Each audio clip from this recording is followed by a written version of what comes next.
أعوذ بالله من الشيطان الرجيم. بسم الله الرحمن الرحيم.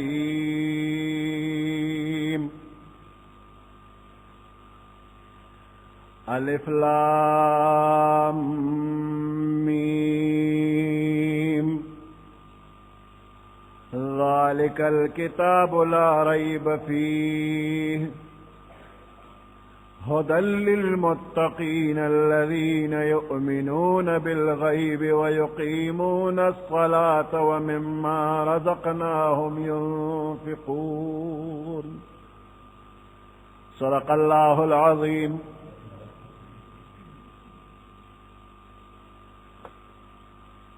سورة البقرة مدنية. سورة بقرة مدنی صورت تے مدینہ منورہ کی نازل شوی دی.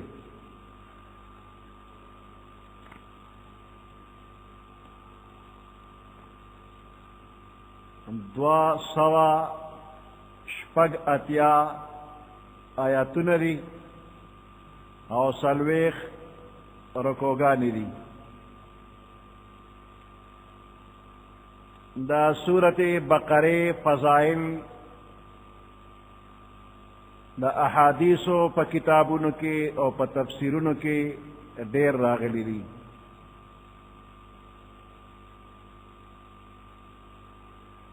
مختصر بعض فضائل دا دے بیانیگی. معقل ابن یسار رضی اللہ تعالی عنہ فرمائی کہ پیغمبر علیہ السلام فرمائی لی کہ البقرۃ تنام القرآن. سورت بقرہ دا قرآن پاک قوب دے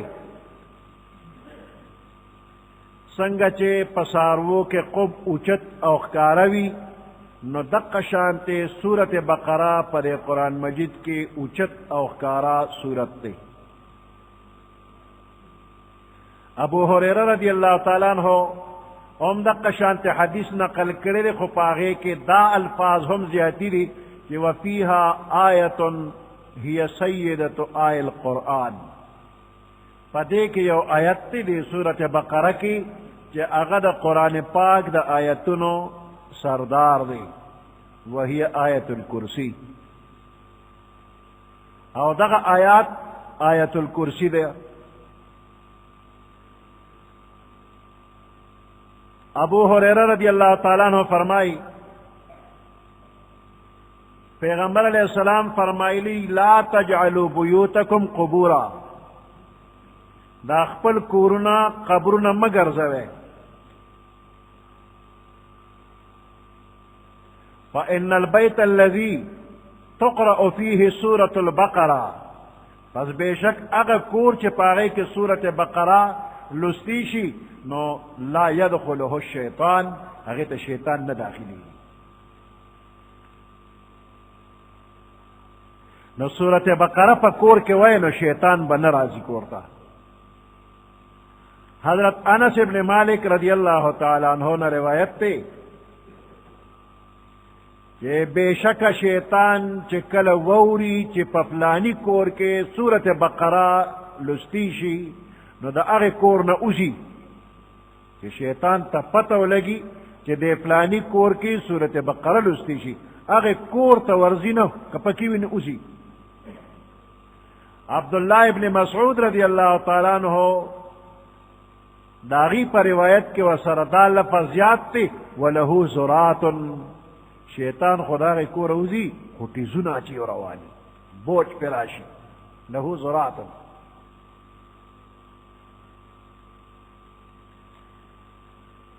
عبداللہ ابن مسعود رضی اللہ تعالی عنہ فرمائی وی چاچے لس آیاتنا دا سورت بقرے دشپے اولستل نو دغ کور تبا دغ شپک شیطان نورزی.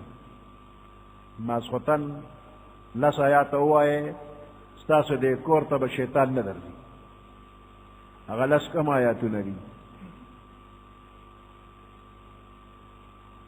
الف لام میم نواخلا تر مفلحون پوری سلور آیاتون دا شو او آیت الکرسی تر خالدون پوری آیت الکرسی یو آیات و پس دو نور خالدون پوری او دا سورت بقره اخیری در آیاتونا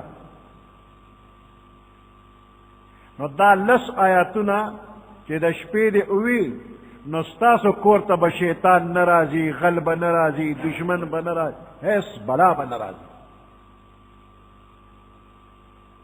وی دا شیطانانو نمراد پا دے احادیثو کے سرکش او خطرناک شیطانان دی مردت الشیاطین اگا سرکش شیطانان او دا معشومان قرآن شریف یادائی وی استادی سبق یادو خو منگ نیری کی یادم نپاتی کی گی نو سو وظیفہ شتا اومدا لس آیاتنا ماسخوتن چکم طالبان اوئی دا سورت بقره اول آیاتنا مفلحون پوری آیات الکرسی تر خالدون پوری او دا بقره اخیری دری آیاتنا کم طالبان چه دا آیاتنا ماسخوتن اوئی زور سبق بتی چرم ایر نشی زاڑو سبقونه بے یادی ایریدل با پکی نوی ابو ہریرہ رضی اللہ تعالیٰ عنہ فرمائی کہ پیغمبر علیہ السلام یوزل لخکر لے گا نو پا اغی لخکر باندے امیر مقرر کو نو دا امیر مقرر کولو دا پارا انٹرویو اغشتا نو عمرہ ظلمے چارا وسط پیغمبر علیہ السلام تی تپوسو کو ویتا تا دا قرآن صحیح سیادہ دا ناغویل معی سورت کذا و کذا ما سر پلانی پلانی سورت شتا پلانی سورت میاد دے پلانی سورت میاد دے ومعی سورت البقرہ ما سر سورت بقرہ مشتا نو پیغمبر علیہ السلام تعجب کو امعک سورت البقرہ تا سر سورت بقرہ میاد دا قال نعم ویلو قال اذهب فانت امیرهم زتر دوی امیر شلی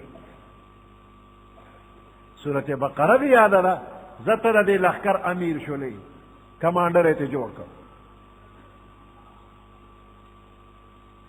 دی حدیث ندا معلوم شلا چه دا منصب و عہدی او مشرع دا پارا دا قرآن مجید ذکر او پویا دا حضور علیہ السلام پا نظر کی اصلی معیاری ثابت دو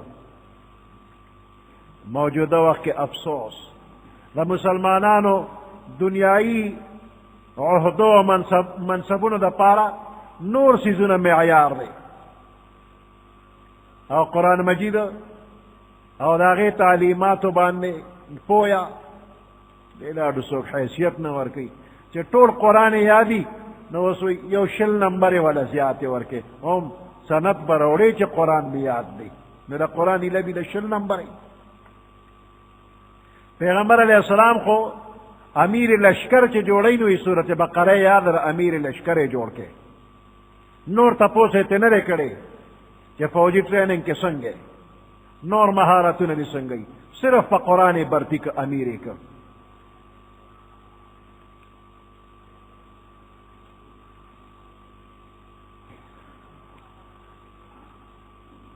عبداللہ ابن بریدہ رضی اللہ تعالیٰ عنہ دا اقبل پلارنا نقل کئی ہوئی چھے حضور علیہ السلام سر ناستم نو ما دا اغوی نووری دل چھے پیغمبر علیہ السلام فرمائل چھے تعلم سورة البقرہ سورة بقرہ ازدکے فإن أخذها برکت و ترکها حسرت دا دے لستل برکت تے دا دے پر خودل حسرت و بدنصیبی دا ولا تستطيعها البطلا او اہل باطل پدے قدرت نشی مندے اہل باطل نہ مراد جادوگر دی جدا صورت سوکلولی پاوی جادو اثر نہ کئی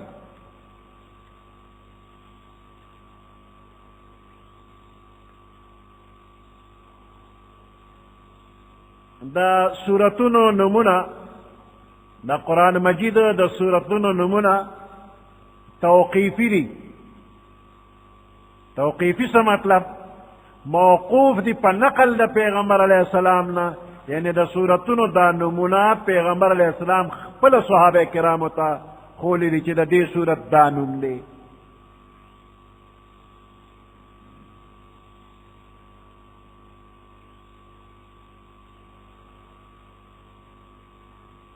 دا دی سورت نم سورت بقرہ پیغمبر علیہ السلام صحابہ تا خولی دا. عبداللہ ابن مسعود رضی اللہ تعالیٰ عنہ فرمائی منا کی دپا منا کی جمرہ ویشتلا پختو کی چی خلق وی شیطانانی ویشتل شیطان ویشتل نا رمی دا جمراتو نو دا جمراتی ویشتل نو بیت اللہ گس طرف تراغی منای خی طرف تراغلا او بیو فرمائل هذا مقام الذي انزلت علیہ سورة البقرہ دا اغزے دی چی دا دی پا بارکی پا سورة بقرہ کے بیان دی. نو پیغمبر علیہ السلام دا نم اخری چی دا دی جمراتو پا بارکی آیاتنا سورة بقرہ کے راغلی دی. دا مکی فتح چی اوشلا ورپسی دا حنین غزا اوشلا. نو دا حنین پا غزا کے پیغمبر علیہ السلام خپل مرگرو تا آواز کو یا اصحاب سورة البقرہ، اے دا سورة بقرہ خاوندانو. نو دا نم پا گنو احادیثو کی راغلی دی دا پیغمبر علیہ السلام نے نقل لی.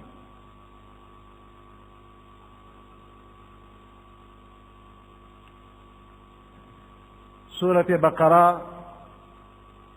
کم زی نازل شوی دی؟ دا ہجرت نرستو نازل شوی دی. دا مدنی سورت دی، ہجرت نرستو نازل دی. اگرچہ دا بعض آیاتنا پا مکہ مکرمہ کے دا حج پا موقع باندے نازل شوی دی، خود مفسرینو پا اصطلاح کے آگے تو ہم مدنی وی لکی گی.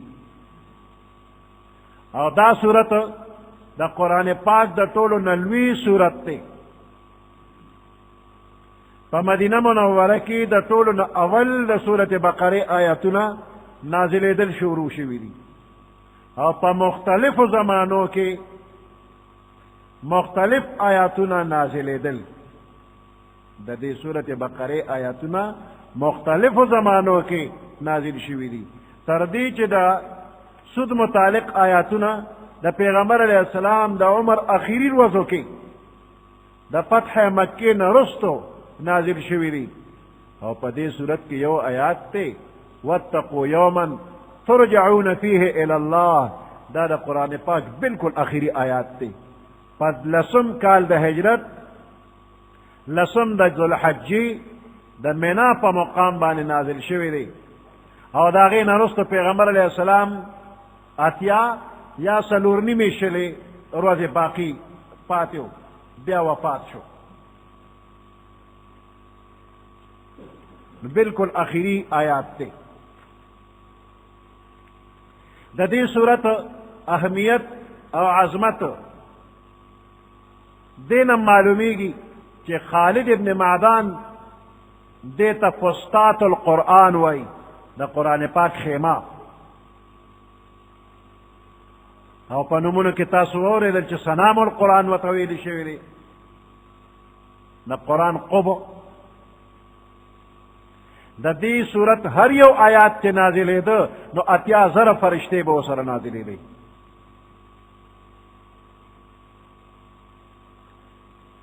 علامہ ابن عربی رحمت اللہ علیہ فرمائی کہ ما دا خپل مشرانو نا اوریدلی دی کہ پا صورت بقرہ کے 1000 امر اور 1000 پک نہی اور 1000 حکمتنا 1000 واقعات اور قصص دی. دغ وجلا کہ حضرت عمر رضی اللہ تعالیٰ عنہ پر 12 کالا کی صورت بقرہ سرد تفسیر یادہ کرے رہا. 12 کالا کی صورت بقرہ سرد احکامو طول علمون ام پکی یادون 12 کالا کی یاد کرے رہا. او دا عمر رضی اللہ تعالیٰ عنہ زوی حضرت عبداللہ ابن عمر پا اته کاله کې سره د تفسیر را یاد کړو. عمر رضی اللہ تعالیٰ عنہ چې سورت بقره یاد کړه یو درن خیرات کړو اوخه علال کړ او عام دعوت خلق لو که خیرات کړو ما سورت بقره یاد کړو. د سورت فاتحه کې من سوال کو چې اهدنا الصراط المستقیم، نو په سورت بقره کې دغه سوال جواب راغلی دی، منظوری وشوه چې بنده تاوی چې ما ته صراط مستقیم وخیا، ناغه صراط مستقیم چې نو ذالک الکتاب لا ریب فیه هدی للمتقین، دا کتاب دی چې په دې کې هیڅ شک شبه نشته، متقیانو لپاره په دې کې ہدایت تے.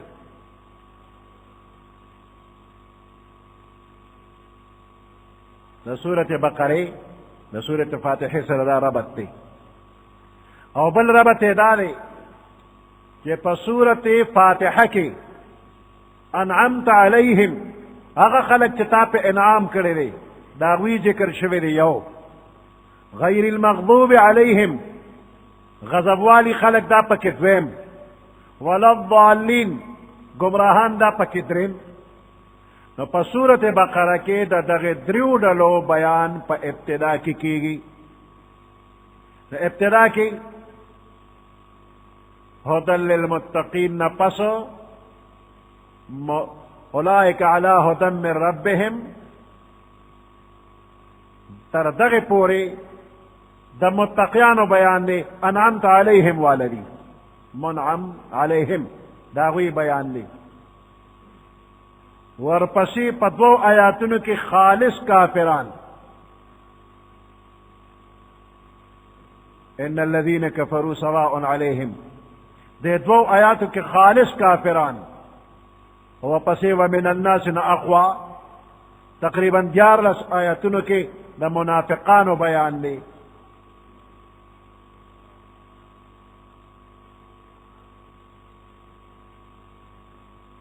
او دریم ربط داری یہ سورت فاتحہ پدے کے بیان دا ربوبیت تے اللہ رب العالمین دی، او پدے کے بیان دا عبودیت تے منگ بندیان عبادت در لکو سوال در نکو امداد در نغوارو.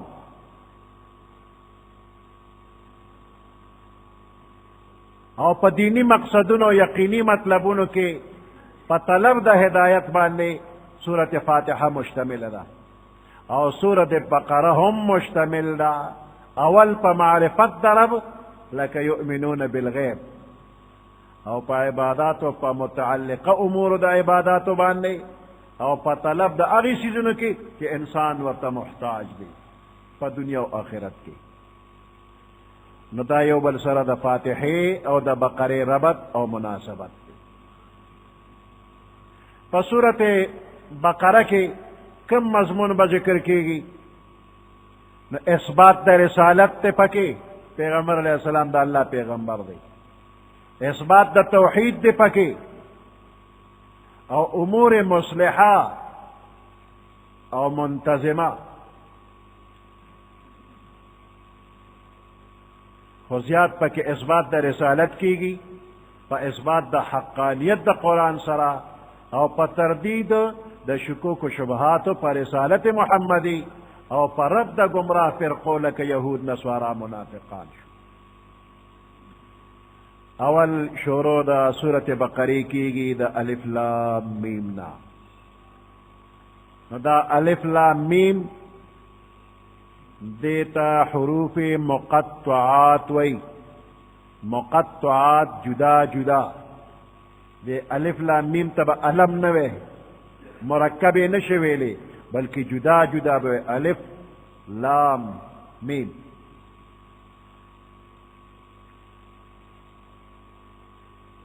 دا حرفون چراشی بعض علماء وی دا اغی صورتونو چی دا کم صورتونو پا اول کی راغلی دا اغی صورتونو نمونه دی،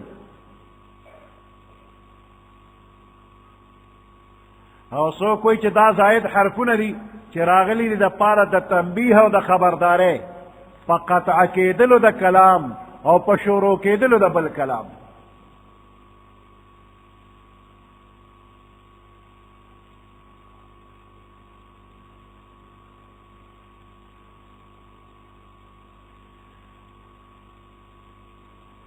او بعض علماء فرمائی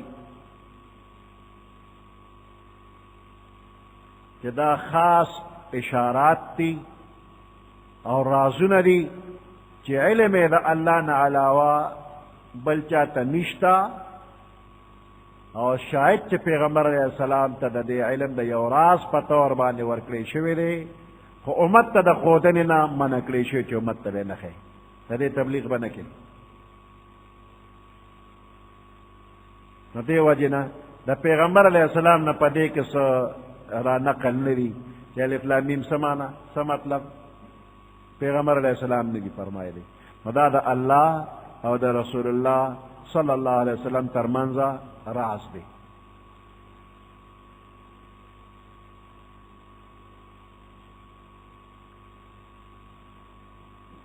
قرآن پاک کے دا اللہ رازون دی، اور ہر آسمانی کتاب کے دا اللہ خاص رازونو،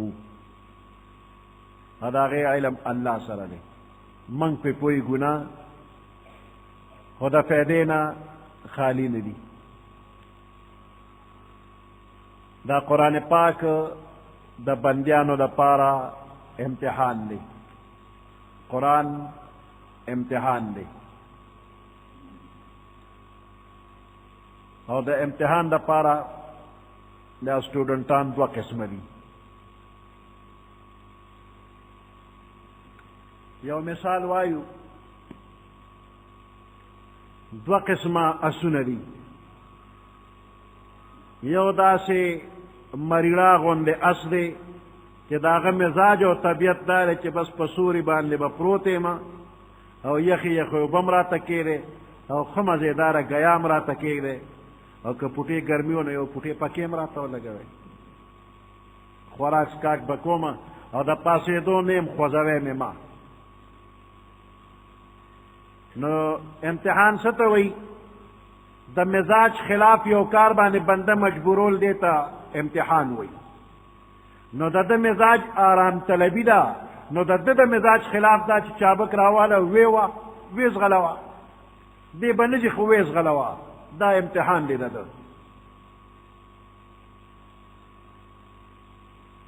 او دویم قسم اس دی چې هغه ډېر تکړه دی، ښه خوراکونه یې کړي دي، سرب دی او د منډې ټریننګ یې هم کړی دی، د ګوړ دوړ په میدان کې خلک زغلی. د دې اس مزاج دا دی چې ما پرېږده چې زه والوځم. اوس د ده د مزاج خلاف کار دا دی چې واګې ورته واچو په رستو یې راکاږه چې ډېر تیز به نه زغلی. دغه د ده امتحان دی. نو دا عام انسانان دا دقه شانتې دوه قسمه دي، یو په دې کې عوام دي، نو دا د دې کمزوري اس په شانتې پرېمې ده چې اسم نه کومه لږ آرام وکړمه، نو دله چابک ورکه ویوه روان شه قرآن زده که، د قرآن په یو یو حرف باندې ځان پوه که، تا ته الله څه ویلي دي عمل ته ځان جوړ که. نو د عوامو امتحان دا دی چې په دې قرآن ځان پوه که. او دا دویم قسم کره اسونه دا عالمان دي، وی پرېمې ده چې د یوې یوې نقطې څومره رازونه دي چې ځان پې پوه کړمه، علم حاصل کما. نو ده ته واګې واچوه رستو یې راکاږه، حروف مقطعاتو کې به ګورې چیړ چاړ نه کوې، مخکې به نه زغلې. نو په عوامو باندې امتحان دی چې په قرآن ځان پوه کا، په خواصو باندې امتحان دی چې هر ځای ته ورځې خو ګورې الف لام میم به نه چیړې. نو قرآن امتحان دی. او ګوره پیغمبر علیہ السلام فرمائی من قرأ حرفا من کتاب اللہ، دا اللہ دا کتاب نا یو حرف کچا اولست فلہو به حسنت دل پی یونی کی دا، والحسنت بعشر امثالها بیا دا یونی کی یو پلستا. لا اقول الف لام میم حرف، وإذا زنوی مچ الف لام میم حرف دی، الف حرف ولام حرف ومیم حرف. الف ځان له حرف دی، لام ځان له حرف دی، میم ځان له حرف دی. نو ګوره د دې تلاوت چې کې او الف لام میم دی وي تی په معنا نه پوهېږي، خو پیغمبر علیہ السلام مثال کې ویل چې الف لام میم چې د نظرانه چې یو حرف دی، الف ځان له، لام ځان له، میم ځان له، نو کم از کم 13 نیکۍ دې په دې وشولې چې بې اودسه او په یاد تلاوت کې لاس نه وروړي، نو الف لام میم باندې 13 نیکۍ دې وګټلې. او که با اودسه شولې نو د یو حرف په بدل باندې 25 دي، نو 25 3 75 نیکۍ دې وګټلې. او که په مانځه کې په ناست دی ولستل د یو حرف په بدل باندې 50 نیکۍ دي، نو الف لام میم باندې 150 شولې.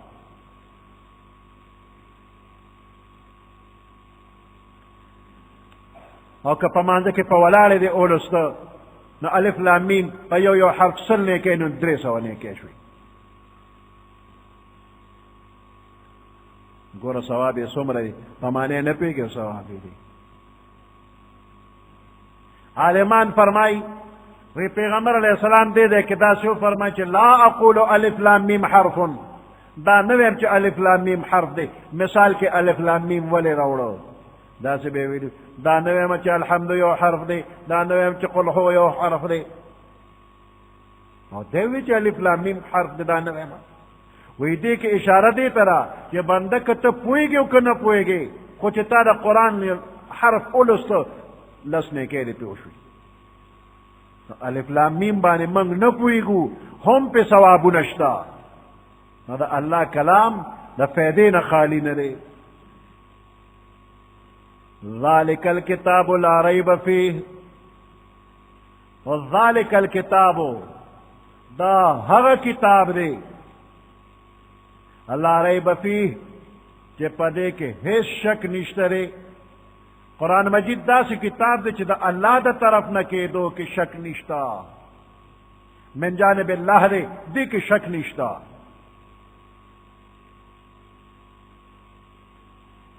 اس دا ذالکا دا عربی جبی دا قیدے مطابق پا ذالکا اشارہ کی گی حقی سیستا چی اگر لری وی، لری سیستا چی اشارہ کے ذالکا بوے، او چی نزدی سیستا اشارہ کے هذا الف لام میم هذا الكتاب لا ریب فیہ، دا سے پکارو. نو منگ هذا پری خود او چی ذالک الکتاب.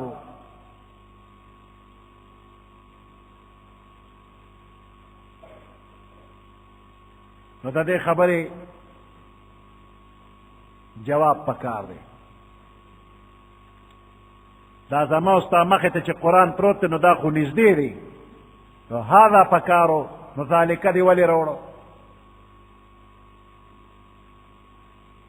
نو لفظ دا ذالکا روڑل چی لری سیستا پہ اشارہ کی گی، پا دی غرض روڑے شوی دی چی پا دی که اشارو شی دا دی کتاب اغلوڑ مقام تا، عظیم الشان مقام تا. یعنی دا کتاب دا مقام او دا مرتبه پا اعتبار دیر لری مرتبه او مقام والا کتاب دی. دا دی کتاب شان دیر لوی دی. او دویم جواب دارے کہ دا دی کتاب ذکر دا پخوا دا سے دا پیغمبرانو پا کتابونو کے را روان دی. ہر پیغمبر پا خپل زمانہ کے سنگا چی دا نبی آخر زمان صلی اللہ علیہ وسلم دا راتک پیشن گویو زیر با ورکو، دق شانت دا قرآن زیر با هم ورکو، یا غتا با خدای پاک کتاب ورکو یا قرآن دی. نو دا هغه کتاب دی چی پخوانو کتابونو کی زرگون کال اروان دی، دا دی ذکر را روان دی، دا هغه کتاب دی.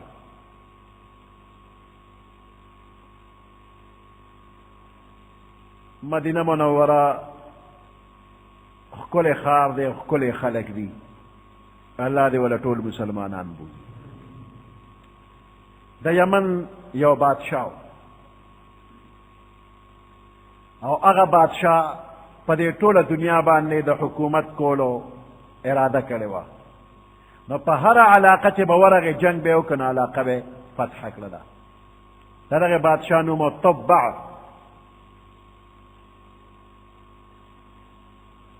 نو مدینہ منورے تا سرد لخکر راغی. پا مدینہ منورہ باندے حملہ اکرلو، جنگ شروع شو. پا مدینہ منورے خلق کل خلق دی، تبع بادشاہ پہ لخکر واچو جنگ و سره کوي او چې ټول ورځ به جنگ وشو او ماښام به جنگ قرار شو نو د مدینې منورې خلکو به کور کې سوال جواب کړو شاه به تیاری وکړي ډوډۍ پخې کې دا د یمن مسافر راغلي دي بې کوره دوی به څه کوي دوی له ډوډۍ پخې کې نو ډوډۍ به یې پخې کړو لښکر کې به یې ډوډۍ ویشلي ټوله ورځ به یې ورسره جنګ کړو او ماښام به یې پرې ښه خوراک وکړ نو سلور میاشتې مسلسل تبع بادشاه د مدینې خلکو سره جنګ وکړ او سلور میاشتې هغوی ښه مېلمستیا واله وکړله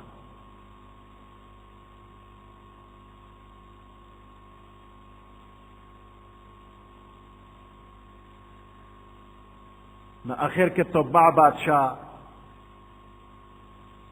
مرګرو ته وویل نورې علاقې خو ډېرې زر زر فتح کېدې او دا ښار نه فتح کېږي څه وجه ده نو په دغې لښکر کې عالمانو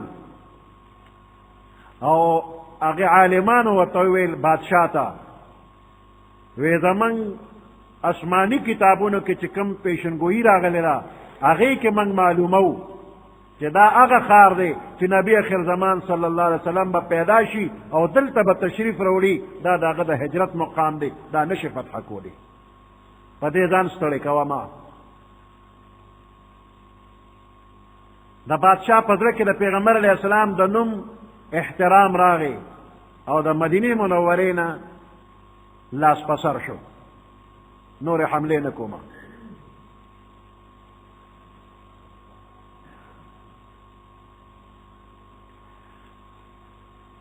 د لښکر کې چې عالمانو د بادشاه نرمي ولیدله نو بادشاه ته وویل وی موږ ته اجازت وکړه چې موږ پاتې شو که چېرې زموږ په زندګۍ کې نبي اخر زمان صلی الله علیه وسلم تشریف راوړو موږ به ورسره ملاقات وکړو نو بادشاه یوازې د پاتې کېدو حکم نه بلکې دغه 400 عالمانو دپاره ځمکه واغېسته او کورونه یې وله جوړ کړو 400 عالمانو لښکر کې هغوی له کورونه جوړ کړه یو عالم له یو کور ورکړ او یو کور یې سپیشل تیار کړ پیغمبر علیه السلام دپاره وی که نبی اخر زمان صلی الله علیه وسلم تشریف راوړ دا یو کور د هغوی ځان لري او بیا یو خط ولیکه پیغمبر علیه السلام په نوم مبارک باندې چې زه تبع د یمن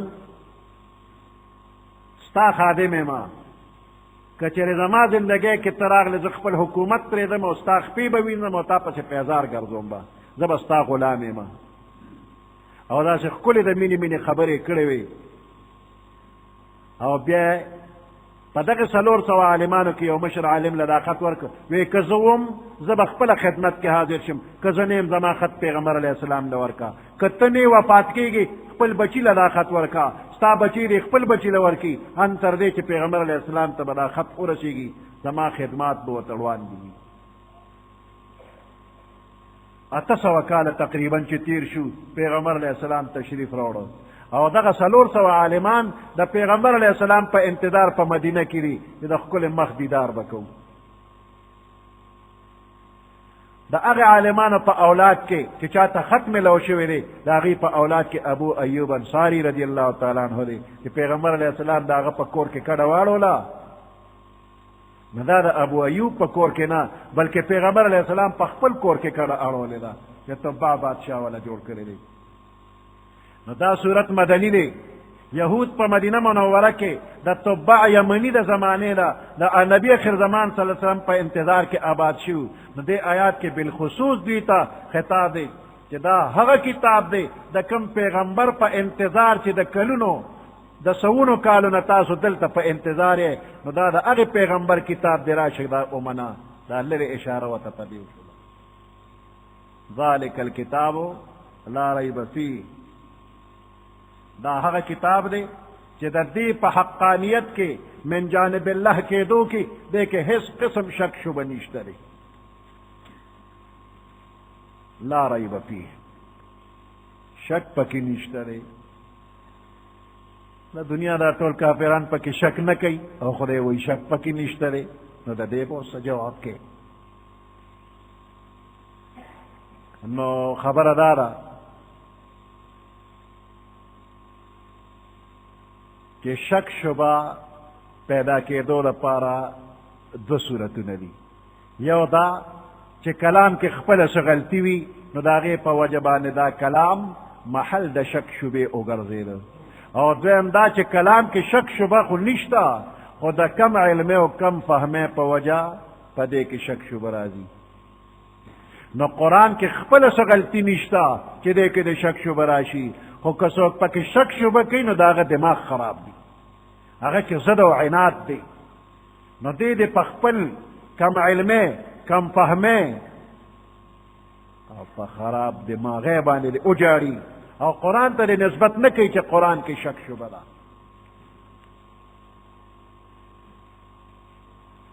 او یا دویم جواب دار چې لا ریب فیه دا اخبار دی، خبر ورکول، خو په معنا د انشاء، په معنا د حکم دی. پام کوه دې کې شک ونه کی، لا ریب فیه دې کې شک مه کوه دې کتاب کې، دا د الله د طرف نه دی.